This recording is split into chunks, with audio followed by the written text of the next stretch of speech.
Media వాళ్ళు theatre దగ్గర మీ నోట్ల ముక్కలు మైకులు కొక్కుతుంటే ఎగబడి మరి మీరు ఇచ్చిన మూవీ రివ్యూ వీడియో ఇప్పుడు యూట్యూబ్లో చూసా. అది సినిమానా బ్రో?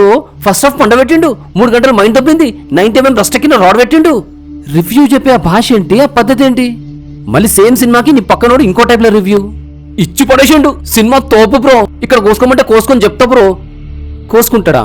ఎప్పుడైనా ఫ్యామిలీ గురించి కోసుకున్నారా? కొడితే 4 గాల్లోకి ఎగిరిపోతే హీరోస్ అవ్వాలి. ఎంటర్టైన్మెంట్ కోసం డబ్బులు తీసుకొని చేస్తున్న స్టంట్స్ అవి. అసలు రియల్ హీరోస్ ఎవరో తెలుసా?